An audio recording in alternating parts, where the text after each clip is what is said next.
ظاہری بات ہے ایک استاد ہیں تو ہم کوشش کریں گے سبقند کی طرح ان سے سبق حاصل کریں گے تاکہ ہو سکتا ہے کہ ان کے چند الفاظ ہماری زندگی بدل جائے. سوال پڑھیں. اللہم صلی علی محمد وآل محمد.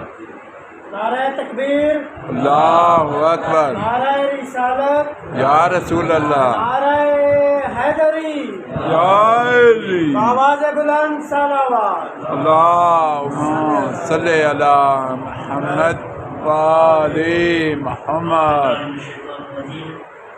بسم اللہ الرحمن الرحیم. قال تعالی فی کتاب المجید بسم اللہ الرحمن الرحیم.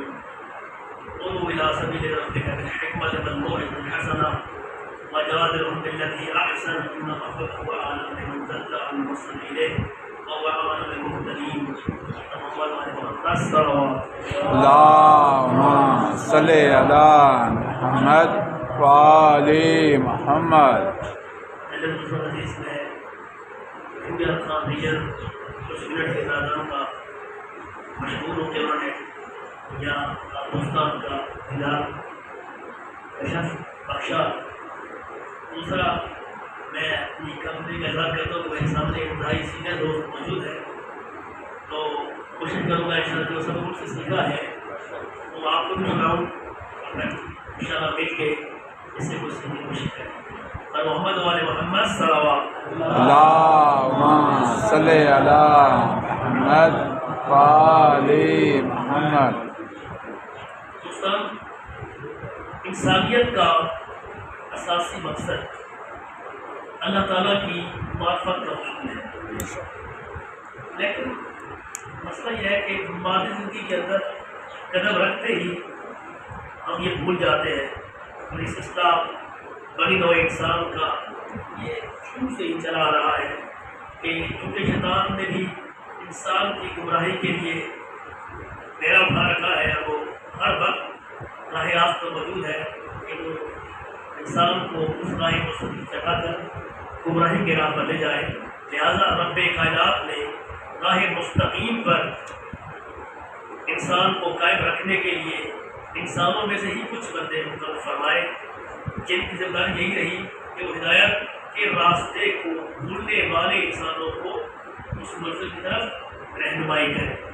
اب چونکہ انسان جو ہے وہ مختلف طبع ہوتا ہے، کچھ لوگ ترغیب سے متوجہ ہوتے ہیں، کوئی ترغیب سے نہیں مانتے، تو عوارض کے پیش نظر خالق نے اپنے مرسلین کو بھی یہ سکھا دیا تھا کہ تم نے معاشرے کے لوگوں کو ان کے رویے، ان کی طریقوں کو بھانپ کر ان کے مطابق جو ہے وہ بلانا ہے. انبیاء کرام نے اپنے مولد حقیقی کے امر پر لبیک کہا اور اسی طرح رب کریم کے عین فرمان کے مطابق جو ہے وہ اللہ تعالیٰ کے بندوں کو ان کے حقیقی مقصد یعنی راہ مستقیم کی طرف بلانا شروع کیا. اس حوالے سے بنیادی آیت وہی ہے جو میں نے شروع میں تلاوت کی ہے. ادعو الی سبیل ربک بالحکمۃ والموعظۃ الحسنہ وجادلهم بالتي احسن ان ربک هو اعلم بمن ضل عن سبیلہ وهو اعلم بالمهتدین. اے رسول معظم، اپنے رب کی راہ کی طرف حکمت اور عمدہ نصیحت کے ساتھ بلائیے اور ان سے بحث بھی اس انداز سے کیجیے جو نہایت حسین ہو. بے شک آپ کا رب اس شخص کو بھی خوب جانتا ہے جو اس کی راہ سے بھٹک گیا ہے اور وہ ہدایت یافتہ لوگوں کو بھی خوب جانتا ہے. دوستوں، تنظیم ہمارا ٹاپک ہے تنظیم رسولین، تنظیم کی دعوت. ظاہر تنظیم ڈفرینٹ نہیں ہے، تنظیم یعنی دین کا راستہ. اس آیت سے دعوت اللہ کی طرف جائے تو تین اس آیت سے ہم اصول حاصل کر سکتے ہیں. پہلا یہ ہے کہ دعوت اللہ کا پہلا اصول یہ ہے کہ حکمت کے ساتھ دعوت دی جائے، مخاطبوں کے حوال کے ظروف کے مطابق، ان کے ضبط کے مطابق، ان کے ذہن کے مطابق، ان کی ذہنی سطح کے مطابق غور کیا جائے. پھر دعوت کی مقدار کا لحاظ رکھا جائے تاکہ کسی کو دعوت شاپ یہ نہ گزرے، بوجھل معلوم نہ ہو، پہلے نفوس کو احکام و تکالیف کی برداشت کے لیے تیار کیا جائے، اور پھر جو ہے وہ جب ضرورت کا تقاضا ہو تو طریقے میں تبدیلی کی جائے۔ دعوت میں بہادری، دفاع، غیرت کے رسم کو بھی اس پہ ضرور استعمال کیا جا سکتا ہے۔ دوسرا جو اس پہ ہم نقطہ نکال سکتے ہیں وہ یہ ہے کہ دعوت میں موضوع حسنہ کو اختیار کیا جائے تاکہ آہستہ سے مخاطب میرے سامنے ہے ان کے دل میں داخل ہو جائے اور غیر مخصوصی طور پر انسان کے احساس و شعور کی گہرائیوں میں اتر جائے۔ ضرورت کے بغیر ڈانٹ ڈپٹ اور سختی سے کام لینا بھی مناسب نہیں ہے، کیونکہ ایسا نہ ہو کہ لوگوں کی ان خطاؤں کو فاش نہ کیا جائے جو ممکن ہے کہ غفلت و نسیان کا نتیجہ ہو یا پھر نادانی سے سرد ہوئی ہو۔ بہرحال جدا قلوب کو یہ دعوت جوڑ دیتی ہے، زجر و طبیع سے سختی سے یہ فائدے حاصل نہیں ہوتے۔ تیسرا نقطہ یہ ہے کہ بہتر اور آسان طریقے سے دعوت کی جائے، نہ اسے ذلیل کیا جائے۔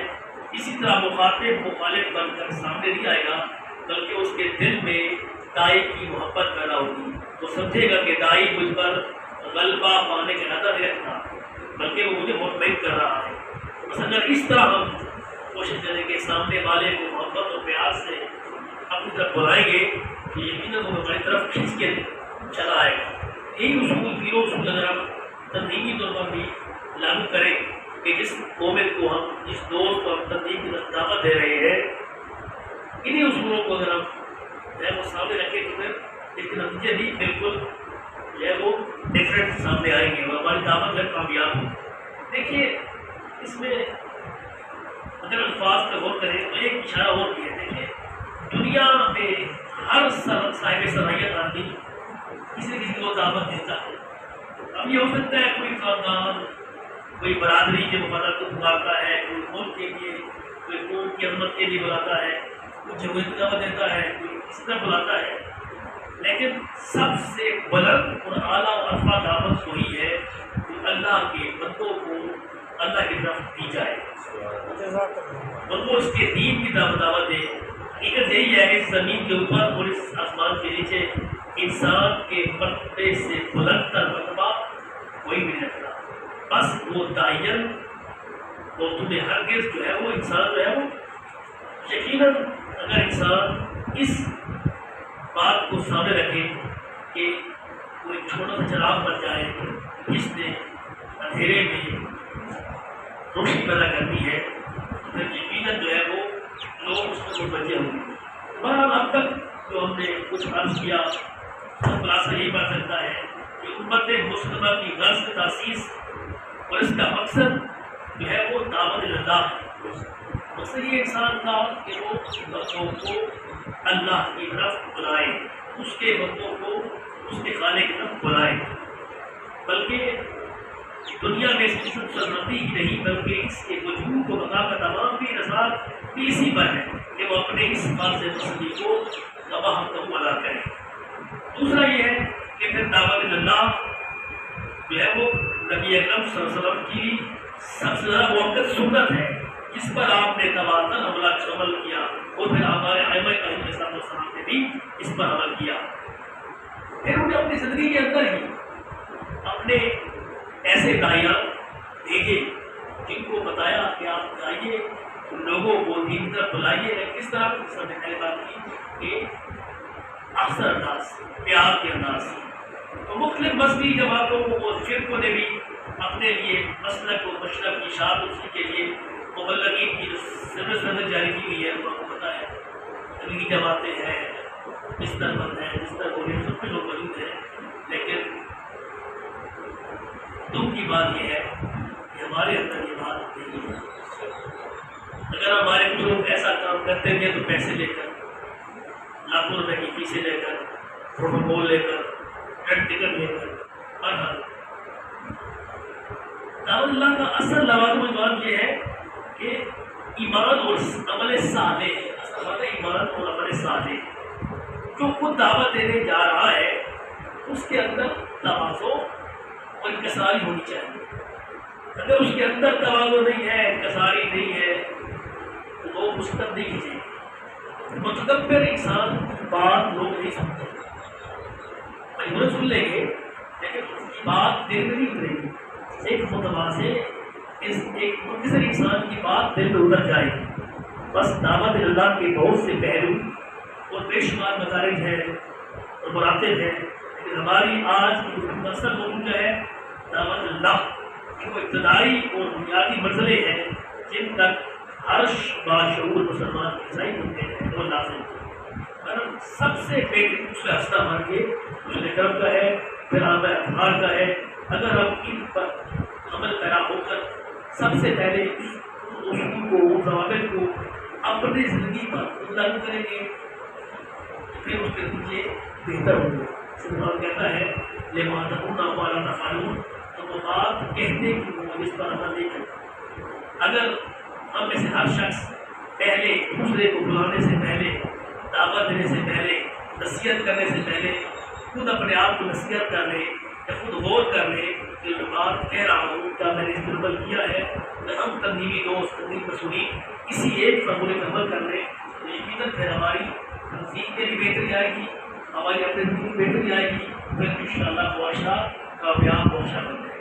اور محمد والے محمد صلوات اللہم صلی علی محمد وآل محمد. تنظیم مسئولین میں سے سب سے بنیادی جو رول ہے, بنیادی کردار ہے وہ یونٹ صدر کا ہے. علاقے میں یونٹ صدر ہے وہ بنیادی ہے. اگر یونٹ صدر خود اپنے اوپر خود سازی کر کے پھر اپنے ساتھ 2-4 دوست 5 دوست ایسے باقردار عمل بنا لیتا ہے, پھر جو آگے اس دعوت کو دوسروں تک پہنچاتے ہیں تو پھر یقیناً وہ علاقہ وہ یونٹ جو ہے وہ اپنا حقیقی مقصد پا لے گی. پھر اگر یونٹ تھی تو پھر ریجن اچھا ہوگا اور ریجن دیکھ کے مرکز کچھ بھی نہیں ہے. وہ اصل بنیاد صدر ہے, اصل بنیاد یونٹ صدر ہے. یونٹ صدر کو وہ فعال ہو, اگر وہ اس تنظیمی راستے اور اس دعوت اللہ کو اپناتا ہے تو میرے خیال میں پھر اپنا تو فائدہ ہے ہی ہے, معاشرہ تنظیم اس پہ ہو جائے گی اور پھر ہم اسی تنظیم کے بنیادی مقصد اس کو کو پا لیں گے اور پھر نتائج کی حصہ بنا. اصل میں اتنی باتیں کافی ہے, بس دعا ہے کہ میں نے کچھ کہا ہے اللہ تعالیٰ مجھے پہلے اس پر عمل کرنے کی پھر ہم سب کو لاہیا ماشاء اللہ. بھائی اور بہن جب تقسیم کرتے ہیں ان کو پتا ہوگا کہ جو جائیداد ہے وہ ان کا اثاثہ ہے, جائیداد ان کا اثاثہ ہے. عزیزان محترم, جائیداد کی تقسیم کے لیے ہم کوشش کرتے ہیں کہ جو بہترین حصہ ہو وہ میرے حصے میں آ جائے. بہترین حصہ ہر بندہ یہ کوشش کر رہا ہوتا ہے, چاہے اس میں بہن ہو چاہے بھائی ہو. بنسبت یہ ہے کہ بہنیں بیچاری مظلوم ہوتی ہیں لیکن بھائی یہ کوشش کر رہے ہوتے ہیں کہ وہ حصہ میرے حصے میں آ جائے. جو شخص یہ کوشش کر رہا ہوتا ہے کہ بہترین جائیداد کا بہترین حصہ میرے حصے میں آ جائے, ہم اس میں سے یہ کوشش نہیں کر رہے ہوتے کہ اگر میرا والد ایک عالم دین ہے تو ان کا علم میرے حصے میں کیوں نہ آئے.